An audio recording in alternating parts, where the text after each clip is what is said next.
나이 들어 어느 날 문득 거실에 앉아 창밖을 바라보다가 이런 생각을 하게 됩니다. 내가 평생 다 바쳐 키운 자식들이 내 노년을 책임져 줄까?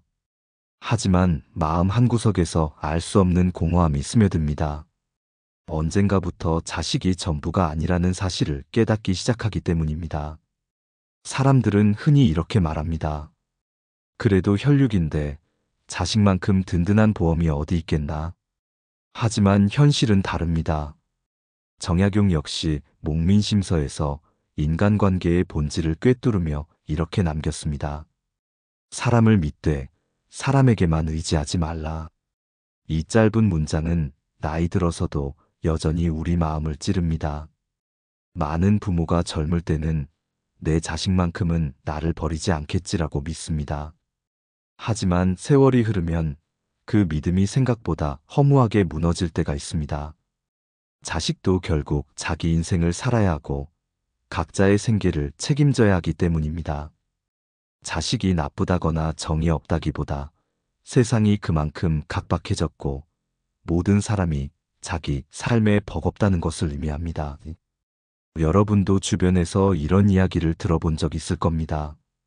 내가 키워준 아들이 결국 멀리 이사 가더니 명절에도 얼굴 보기 힘들다.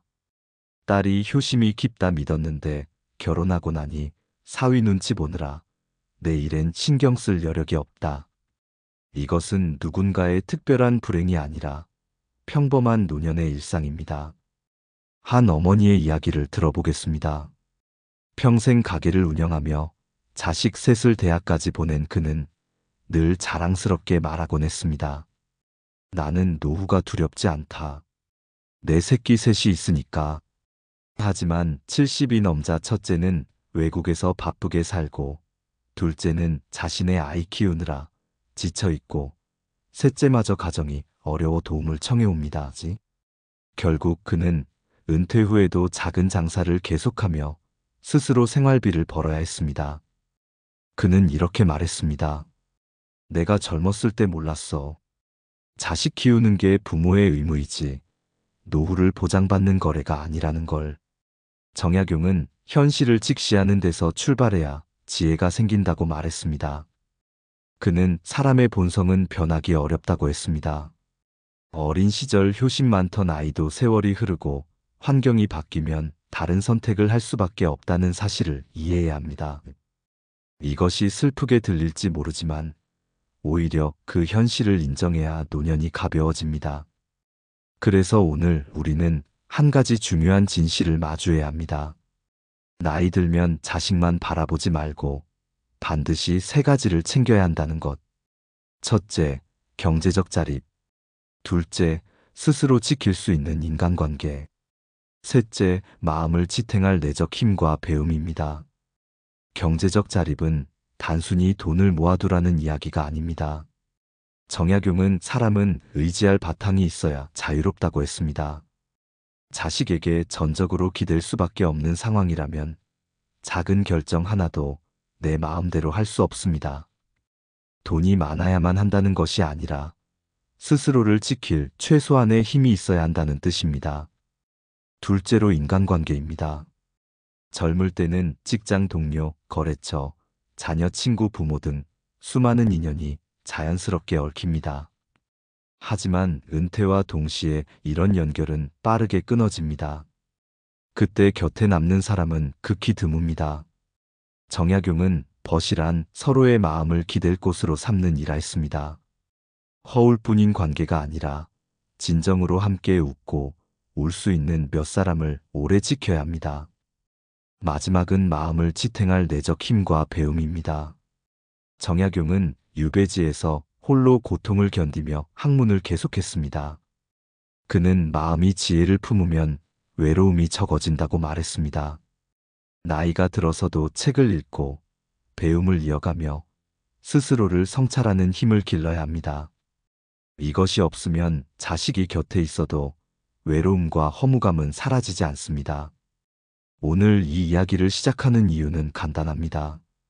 여러분이 후회 없이 그리고 자존감을 지키며 노년을 살아가길 바래서입니다. 많은 분들이 나이 들면 자식이 효도할 거야라는 기대 하나로 버팁니다. 하지만 그 기대가 깨질 때 느끼는 상실감은 상상 이상으로 깊습니다. 그래서 지금부터는 다른 준비가 필요합니다. 여러분의 삶을 지탱할 기둥을 세우는 것. 앞으로 이어질 이야기에서는 우리가 놓치고 살았던 노년의 진실, 그리고 정약용이 남긴 인간관계와 삶의 지혜를 하나씩 풀어내려 합니다. 현실을 냉철히 직면하되 마음을 위로할 따뜻한 통찰도 담아보겠습니다. 이제 여러분은 자식만 믿던 삶에서 벗어나 스스로 든든히 설 수 있는 노후를 준비할 수 있을 것입니다.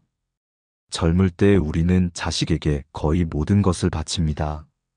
내 몸을 갈아 넣어 학원비를 대고 주말마다 아이를 위해 시간을 쓰고 자신을 희생하는 것을 사랑이라 믿습니다. 그러다 어느새 인생의 절반이 훌쩍 지나가 버립니다. 그리고 퇴직을 맞이하는 순간 문득 생각합니다. 이제는 아이들이 내 곁을 지켜주겠지. 하지만 현실은 대부분 그렇게 흘러가지 않습니다. 한 아버지의 이야기를 들어볼까요? 그는 평생 교직에서 일하며 성실히 가정을 지켜온 사람이었습니다. 퇴직 후 그는 오랜 꿈이었던 전원 생활을 계획했습니다. 이제 아이들도 다 컸으니 나도 편안히 살 수 있겠지. 하지만 막상 은퇴 후 일상은 생각보다 쓸쓸했습니다.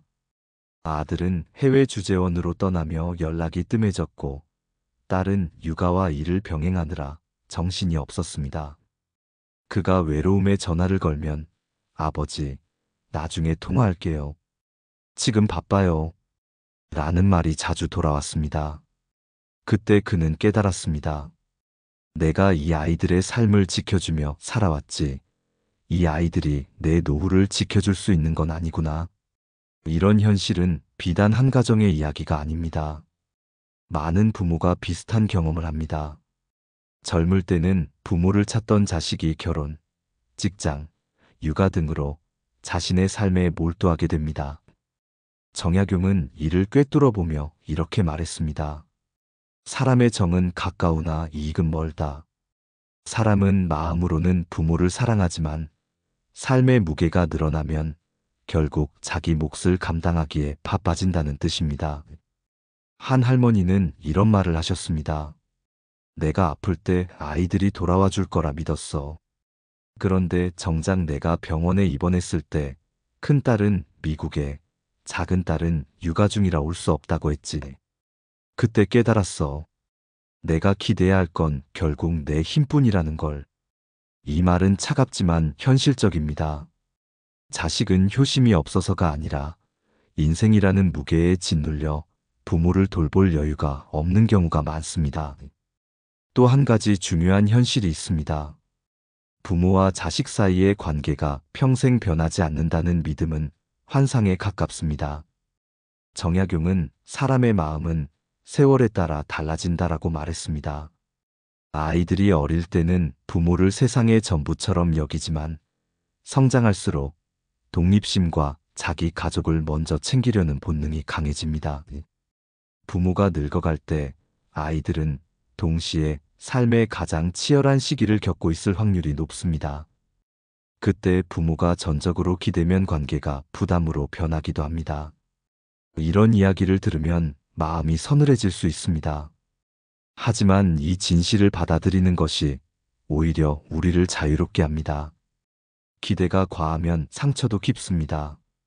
기대를 줄이고 스스로 준비하면 오히려 관계가 편안해집니다. 예를 들어 한 부부는 은퇴 후 자녀와 함께 살겠다는 생각을 접고 자신들만의 작은 집을 마련했습니다. 아이들이 찾아오면 반갑게 맞이하되 우리 삶은 우리 손으로 꾸리자. 그들은 노후를 준비하며 동네 친구들과 모임을 만들고 함께 취미를 즐기며 서로를 돌보았습니다. 아이들에게 과도한 기대를 하지 않으니 오히려 자녀와의 관계도 더 편안해졌습니다. 자식은 부모가 부담을 주지 않으니 더 자주 연락하고 찾아왔습니다. 이것이 바로 자립이 관계를 건강하게 만드는 힘입니다. 정약용은 인간관계에서 중요한 두 가지를 말했습니다. 첫째, 스스로를 지킬 힘이 없는 사람은 타인에게 휘둘리게 된다. 둘째, 기대가 지나치면 관계가 상처로 변한다. 이 두 가지를 노년기에 깊이 새길 필요가 있습니다. 자식뿐 아니라 모든 인간관계에 적용되는 원리입니다. 또 다른 할아버지의 이야기도 있습니다. 그는 사업 실패 후 전 재산을 잃고 남은 것은 자식뿐이었습니다. 내가 너희를 키우며 얼마나 고생했는지 알잖니. 하지만 자식들은 각자 생계가 버거워 작은 도움만 줄 뿐 생활을 책임지지 못했습니다. 그때 그는 큰 깨달음을 얻었습니다. 자식에게 모든 걸 걸면 안 된다. 그 아이들은 내 삶의 전부가 아니라 자기 삶을 사는 존재다. 이후 그는 소일거리로 작은 일을 하며 조금씩 재정적 자립을 이루고 취미 모임에서 새로운 친구들을 사귀었습니다. 이제야 비로소 내 노후가 내 것이라는 게 무엇인지 안다. 라고 그는 말했습니다. 이렇듯 노후를 준비한다는 것은 단순히 돈을 모으는 것이 아니라 마음의 자세를 바꾸는 일입니다. 내 삶의 중심을 자식에게 두지 않고 나 자신에게 되돌려 놓는 일. 정약용이 말한 사람에게만 기대지 말라는 가르침은 바로 이런 지점에 있습니다.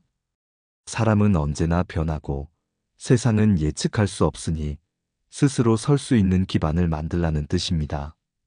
여러분이 지금 50대, 60대라면 이 이야기를 그냥 흘려보내지 마십시오. 아직 늦지 않았습니다. 지금부터라도 작은 자립을 준비할 수 있습니다. 경제적으로든 관계적으로든 마음의 힘이든 조금씩 시작해도 늦지 않습니다. 다음 이야기는 사람의 본성을 제대로 보는 법에 대해 다뤄보겠습니다. 왜 우리는 자식과 타인에게 과도한 기대를 걸게 되는지, 정약용이 남긴 인간 본성에 대한 통찰을 바탕으로 깊이 살펴보려 합니다. 노년의 가장 중요한 인간관계의 기준을 세우는데 큰 도움이 될 것입니다. 사람을 볼 때 가장 어렵고도 중요한 것은 본성을 파악하는 일입니다. 우리는 젊을 때부터 관계 속에서 수없이 속고 또 실망하며 살아옵니다. 하지만 나이가 들어도 여전히 사람을 믿고 때로는 기대에 매달리며 상처를 받습니다.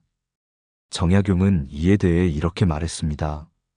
사람의 마음은 물과 같아 이익을 쫓아 흐른다.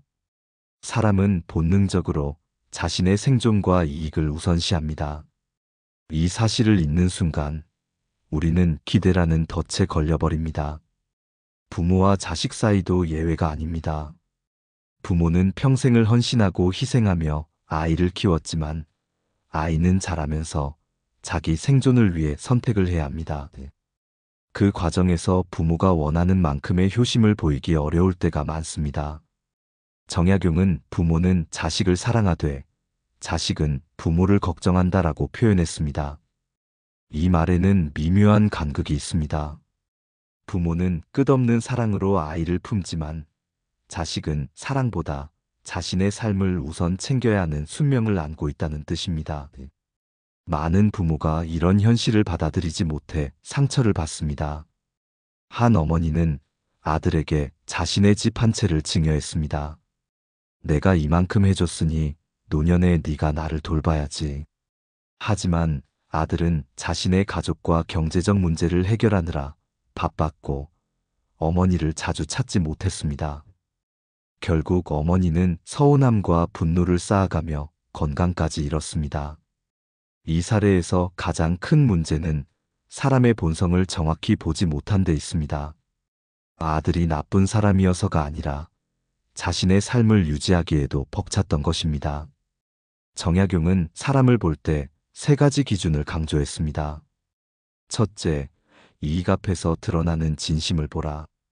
둘째, 위기 속에서 드러나는 책임감을 보라. 셋째, 세월이 흘러도 변치 않는 마음을 보라. 첫째, 이익 앞에서의 태도는 그 사람의 본성을 드러냅니다. 어릴 때 효심 많던 자녀가 결혼 후 배우자의 의견을 따라 부모와 거리를 두는 경우를 보신 적 있을 겁니다. 이것은 단순한 변심이 아니라 새로운 가족을 지켜야 하는 책임이 이익을 결정짓는 힘이 되었기 때문입니다. 이익 앞에서 흔들리지 않는 사람은 극히 드뭅니다. 둘째, 위기 속의 태도입니다. 평소에는 다정하고 자주 연락하던 자식도 부모가 갑작스럽게 병에 걸리거나 재정적 위기를 맞았을 때 그 상황을 감당하지 못하고 멀어지기도 합니다. 정약용은 어려울 때 돕는 이는 참된 벗이라 했지만 그만큼 어렵다는 뜻이기도 합니다. 이 현실을 이해해야만 노년에 과도한 기대를 내려놓을 수 있습니다. 셋째, 세월이 흘러도 변하지 않는 마음을 가진 사람은 많지 않습니다. 우리는 종종 젊을 때 받은 효도나 다정함을 평생 지속될 것이라 믿습니다. 하지만 사람의 마음은 환경과 책임에 따라 달라집니다. 정약용이 말한 것처럼 사람의 마음은 바람과 같아 늘 움직인다는 사실을 잊지 말아야 합니다. 이 본성을 이해하면 인간관계를 새롭게 설계할 수 있습니다. 자식에게 무조건적인 의존을 하지 않고 스스로를 지킬 준비를 하게 됩니다. 또한 나를 진심으로 아끼는 소수의 관계를 구별해낼 수 있습니다. 나를 이용하려는 관계, 단지 의무감에 얽힌 관계를 구분하는 눈을 가질 때 노년은 훨씬 편안해집니다. 한 할머니는 60대 초반에 이런 깨달음을 얻고 인생을 바꿨습니다. 나는 평생을 남편과 아이들에게 매달렸어. 그런데 어느 날 남편은 세상을 떠나고 아이들은 바빠 나를 챙길 수 없었지. 그때 처음으로 내 삶을 내가 꾸려야겠다고 생각했어. 그녀는 작은 그림 모임에 나가고 동네에서 봉사활동을 하며 새로운 친구를 사귀었습니다. 이제는 내가 기대는 사람이 아니라 함께 나누며 살아가는 사람이 됐어. 이 변화가 그녀를 더 밝고 강하게 만들었습니다. 사람의 본성을 보는 눈은 때로 냉정해 보일 수 있습니다. 하지만 이 눈을 가져야만 상처를 덜 받고 인간관계를 지혜롭게 유지할 수 있습니다. 정약용이 평생 인간을 관찰하며 남긴 글 중에는 이런 구절도 있습니다. 사람은 본디나를 위해 산다.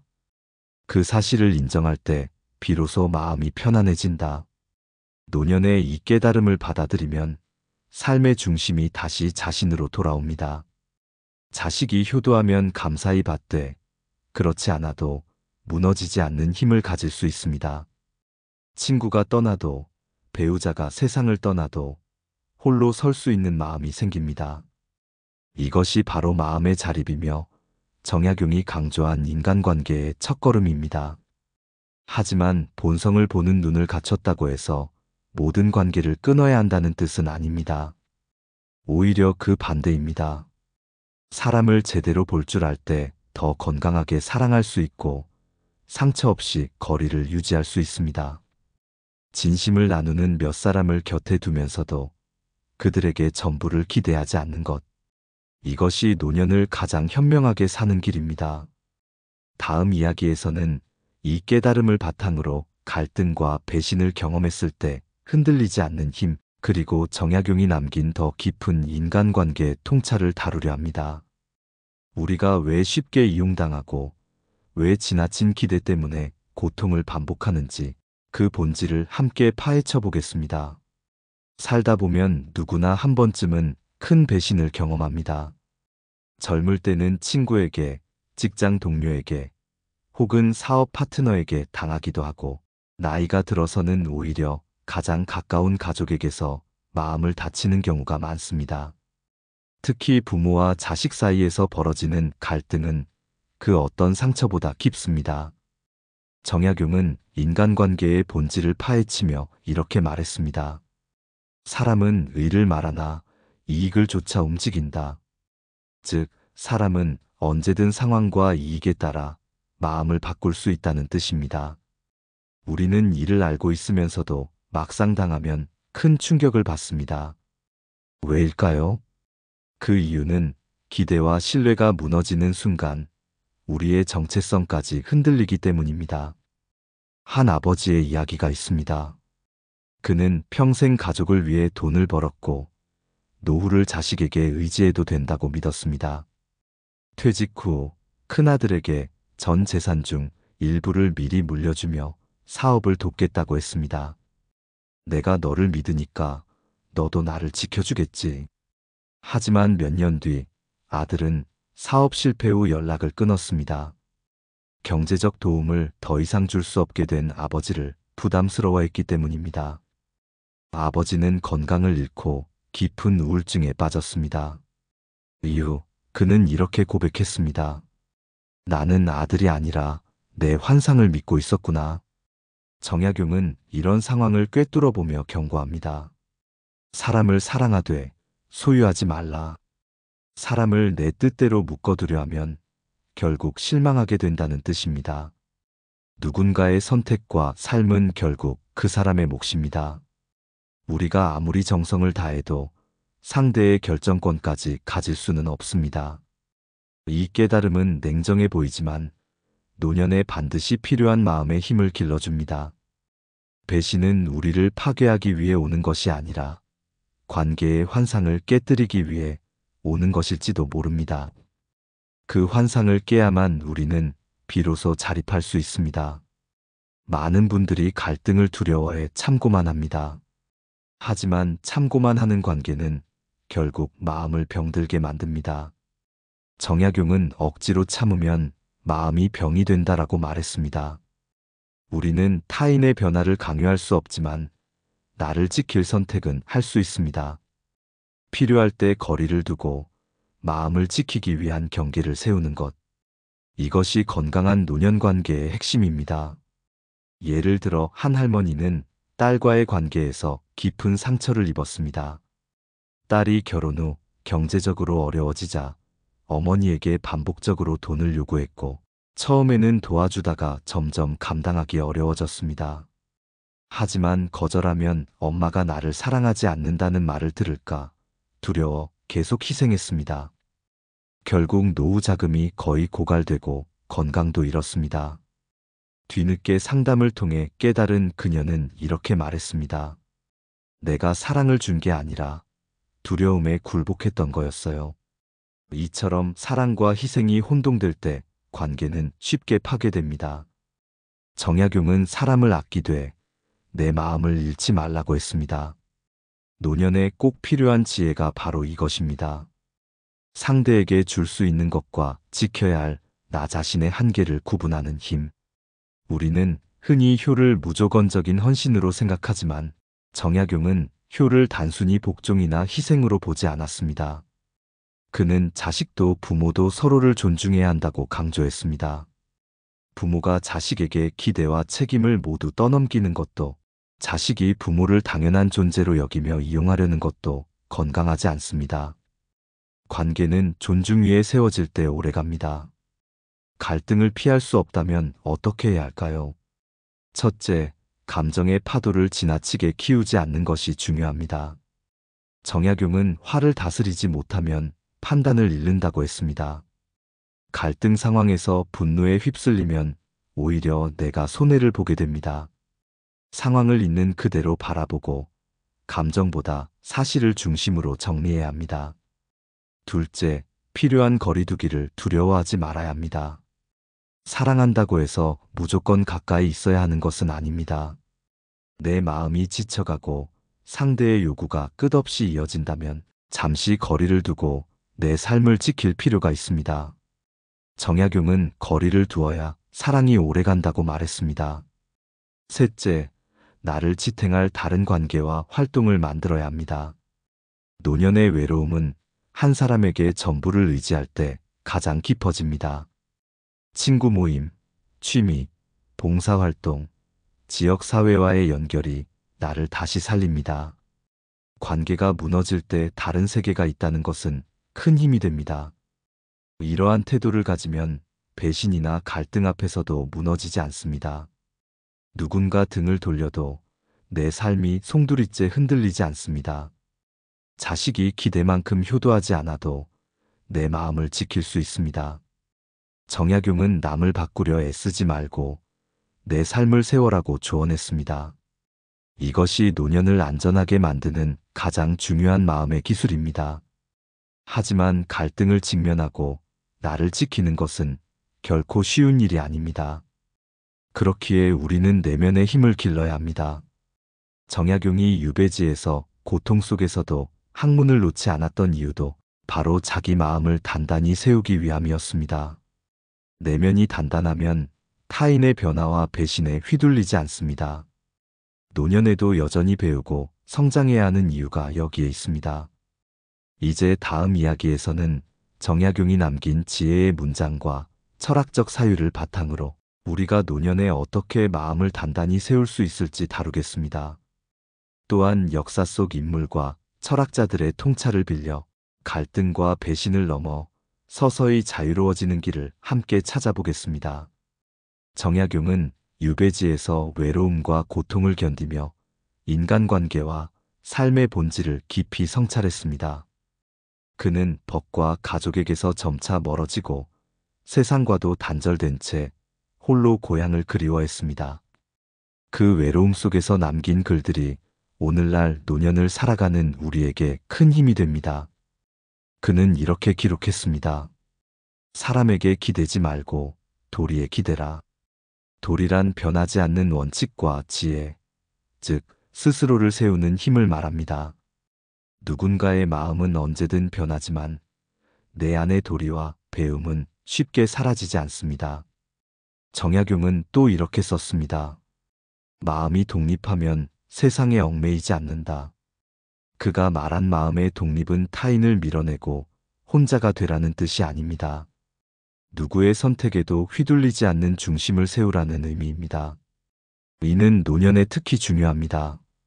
자식이나 가족의 결정이 내 삶을 송두리째 흔들지 않도록 내 안에 단단한 기둥을 세우는 것이지요. 이 지혜는 다른 철학자와 사상가들에게서도 반복됩니다. 쇼펜하우어는 인간관계를 논하며 이렇게 말했습니다. 인간의 본성은 이기적이므로 스스로를 지킬 수 있는 힘을 가져야 한다. 공자의 가르침에도 비슷한 맥락이 있습니다. 군자는 자신을 먼저 세우고 나서 남을 세운다.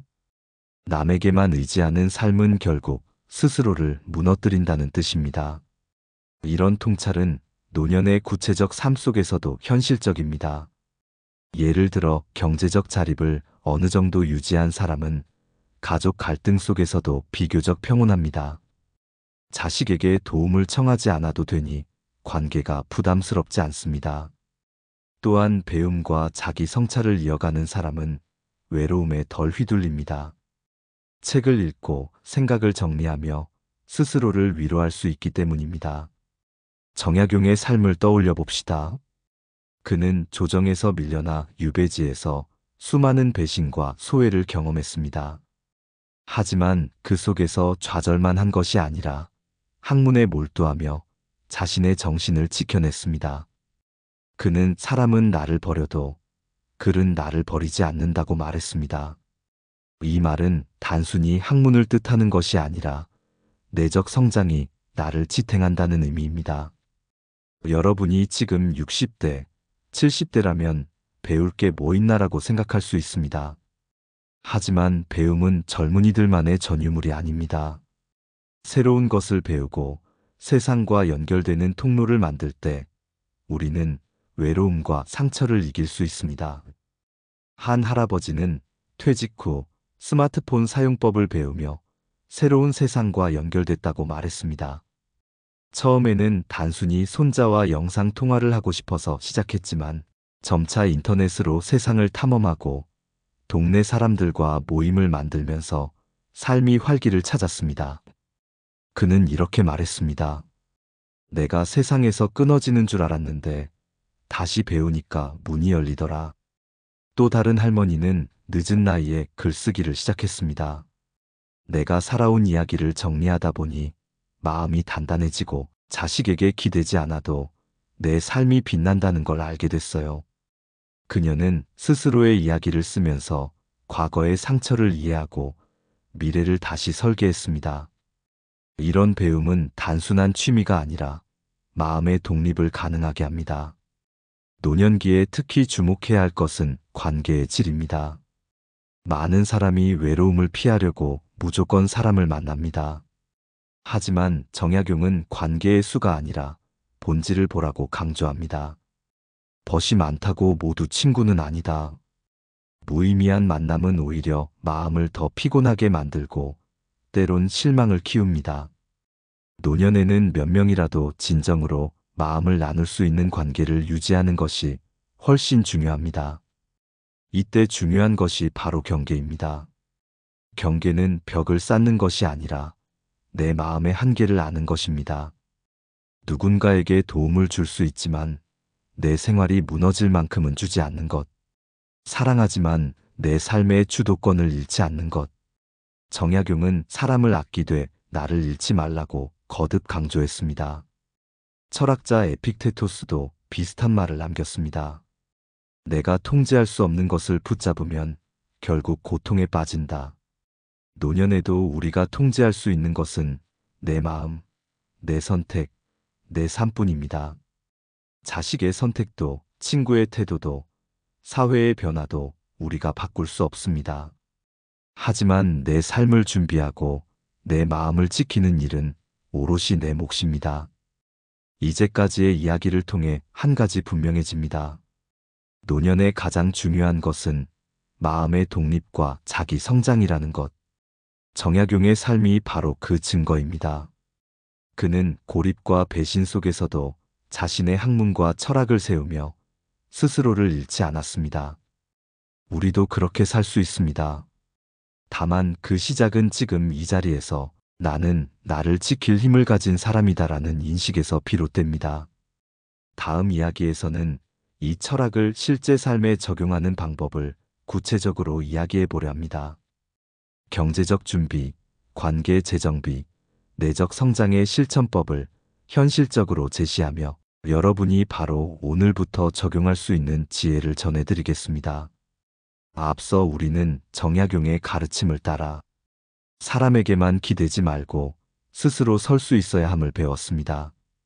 하지만 마음으로만 아는 것과 삶에 적용하는 것은 전혀 다른 문제입니다. 이제부터는 그 지혜를 구체적인 실천으로 바꿔야 합니다. 첫째, 경제적 자립을 가능한 한 유지하는 것입니다.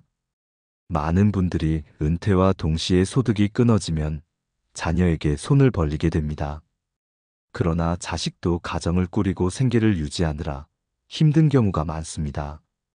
그렇기에 작은 수입이라도 스스로 만들 수 있다면 노년은 훨씬 당당해집니다. 경제적 자립이라고 해서 거창한 사업을 하라는 뜻은 아닙니다. 정약용이 말했듯 작은 힘이라도 모이면 큰 자립이 된다는 마음으로 시작하면 됩니다. 예를 들어 남는 방을 단기 임대해 보는 분도 있고 오랜 경력을 활용해 간단한 강의나 자문을 하기도 합니다. 정년 후에도 가능한 한 작은 일이라도 유지하며 소득의 끈을 놓지 않는 것이 중요합니다. 이는 단순히 돈의 문제가 아니라 자존감의 문제이기도 합니다. 내가 내 삶을 유지할 수 있다는 감각은 마음을 든든하게 만듭니다. 둘째, 관계를 새롭게 설계하는 것입니다. 노년에 진정으로 필요한 관계는 많지 않습니다. 수십 명의 지인을 유지하는 대신 몇 명의 신뢰할 수 있는 친구와 교류하는 것이 훨씬 건강합니다. 정약용은 벗이란 마음을 기댈 수 있는 사람이라 정의했습니다. 이런 관계를 위해서는 먼저 나 자신이 의존적인 태도를 버려야 합니다. 자식에게 과도하게 매달리거나 친구에게 모든 문제를 해결해달라 요구하면 관계는 금세 무너집니다. 관계를 맺을 때는 다음에 세 가지 기준을 세우면 도움이 됩니다. 첫째, 함께 있을 때 편안함을 주는가? 둘째, 내 이야기를 진심으로 들어주는가? 셋째, 서로의 경계를 존중하는가? 이 세 가지를 충족하지 못한다면 관계는 오래 유지하기 어렵습니다. 노년에는 특히 감정적 소모가 적은 관계를 선택하는 것이 중요합니다. 셋째, 내적 성장을 멈추지 않는 것입니다. 정약용은 유배지에서조차 학문을 놓지 않았습니다. 그에게 공부는 단순한 지식 습득이 아니라 존엄을 지키는 행위였습니다. 우리가 새로운 것을 배우고 익힐 때 마음은 세상과 다시 연결됩니다. 요즘은 온라인 강좌나 지역 평생교육 프로그램을 통해 쉽게 배움을 이어갈 수 있습니다. 글쓰기, 그림, 사진, 악기, 새로운 언어, 스마트폰이나 컴퓨터 활용법 등 무엇이든 상관없습니다. 핵심은 내가 스스로 성장하고 있다는 감각입니다. 이 감각이 노년을 외롭지 않게 하고 관계 속에서 휘둘리지 않게 만듭니다. 또한 정신적인 힘을 기르는 방법으로 기록을 추천합니다. 일기나 회고록을 쓰면 내 감정을 객관적으로 바라볼 수 있습니다. 정약용 역시 어려운 시기마다 글로 마음을 정리했습니다.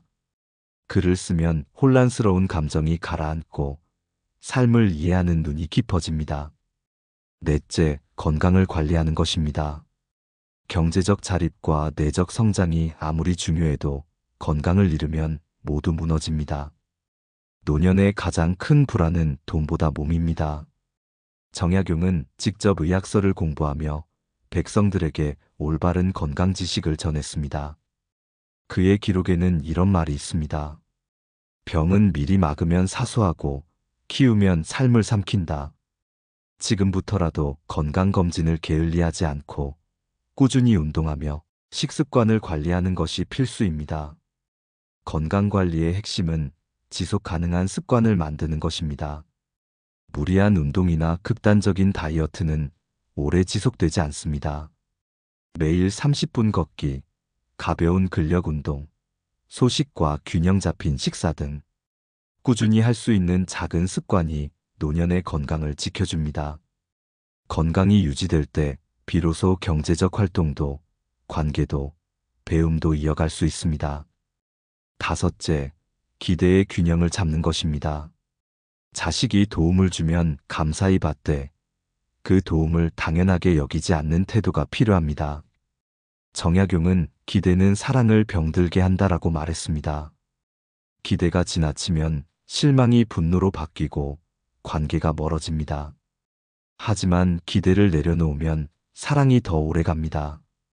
자식이 찾아올 때 반가워하고 오지 못할 때 이해하는 마음이 필요합니다. 그 마음이 여러분을 지켜줍니다. 마지막으로 새로운 기쁨을 찾는 것입니다. 노년에도 기쁨은 여전히 중요합니다. 정약용은 힘든 유배 생활 속에서도 꽃을 가꾸고 시를 지으며 작은 즐거움을 놓지 않았습니다. 우리 역시 늦게라도 취미를 시작하고 좋아하는 것을 즐기며 삶의 활력을 유지해야 합니다. 음악을 듣거나 산책을 하고 여행을 떠나거나 그림을 그리는 것처럼 마음을 밝히는 작은 기쁨들이 노년을 지탱합니다.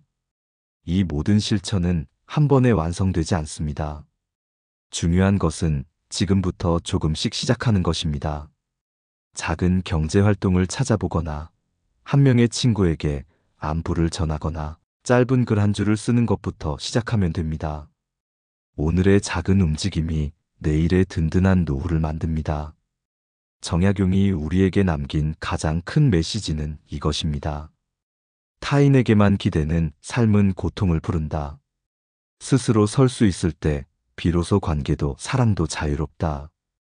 우리가 오늘부터 할 일은 바로 이 한 문장을 실천하는 것입니다. 이제 마지막 이야기에서는 오늘 다룬 모든 지혜를 정리하고 노년을 현명하게 살아가기 위해 꼭 기억해야 할 핵심 3가지를 정리하겠습니다.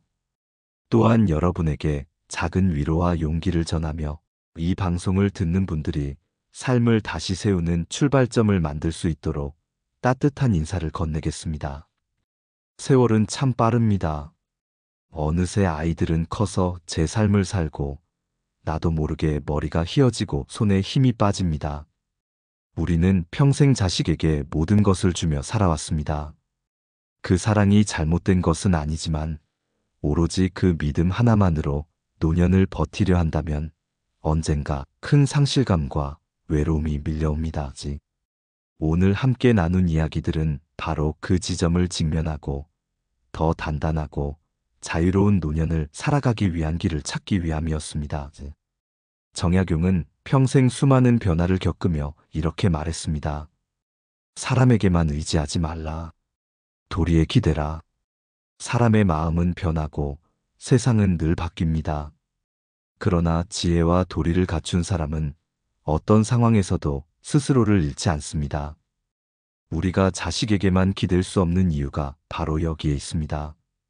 오늘의 긴 이야기를 세 가지 핵심으로 정리해 보겠습니다. 첫째, 경제적 자립을 지켜라. 돈이 전부는 아니지만 최소한의 재정적 자립은 노년의 존엄과 선택권을 지켜줍니다. 자식에게 손을 벌리지 않아야 마음이 당당해지고 관계가 편안해집니다. 정약용이 작은 힘이라도 모아야 사람답게 산다고 말한 이유가 바로 이것입니다. 둘째, 사람의 본성을 정확히 보라. 사람은 누구나 자신의 삶을 우선시합니다. 자식도 예외가 아닙니다. 이 사실을 인정하면 기대가 줄어들고 상처가 덜해집니다. 기대가 지나치면 사랑이 부담으로 변하고 결국 관계를 망가뜨립니다. 기대 대신 존중을 선택할 때 사랑은 오래갑니다. 셋째, 마음을 독립시키고 내적 성장을 멈추지 마라. 나이가 들어도 배우고 성장해야 합니다. 배움은 자존감을 세우고 외로움을 이길 힘이 됩니다. 글을 쓰고 새로운 기술을 배우고 취미를 즐기며 마음을 넓히십시오. 정약용이 유배지에서 학문으로 자신을 지켜냈듯 우리도 배움과 성장으로 자신을 세울 수 있습니다. 이 세 가지는 단순히 지식이 아니라 삶을 지키는 실질적인 기둥입니다. 경제적 자립은 나를 당당하게 하고, 사람의 본성을 이해하는 눈은 관계를 지혜롭게 하고, 내적 성장은 외로움과 상실을 견디게 합니다. 이 길을 걸으면 자식이 효도할 때 더 감사히 받아들이고, 그렇지 않을 때도 무너지지 않습니다. 친구가 떠나도, 삶이 변해도 내 안에 든든한 힘이 남아 있습니다. 그 힘이 여러분의 노년을 자유롭고 품격 있게 만들어줄 것입니다. 혹시 지금 마음 한구석이 허전하거나 두렵다면 너무 늦었다고 생각하지 마십시오. 오늘이 바로 새로운 출발점이 될 수 있습니다. 작은 경제 활동을 찾아보는 것부터, 오래 연락하지 못한 친구에게 안부를 전하는 것부터, 책 한 권을 집어들고 한 장을 읽는 것부터 시작하면 됩니다. 중요한 건 방향입니다. 이제는 기대가 아닌 자립과 성장을 향해 나아가는 것. 정약용은 말했습니다. 내 마음을 세우면 세상도 나를 흔들지 못한다. 이 문장이 여러분의 노후를 지탱해줄 든든한 좌표가 되길 바랍니다. 우리가 오늘 나눈 이야기가 여러분의 삶을 다시 바라보게 하고 더 단단한 내일을 준비하는 힘이 되었으면 합니다. 여러분, 오늘의 이야기가 마음에 남으셨나요? 혹시 지금 떠오르는 생각이나 경험이 있다면 댓글로 나눠주세요. 당신의 이야기가 누군가에게 큰 위로와 지혜가 될 수 있습니다. 이 방송이 도움이 되었다면 구독을 통해 함께 걸어가 주세요. 당신의 노년이 외롭지 않고 스스로의 힘으로 존엄을 지키며 살아가길 진심으로 응원합니다.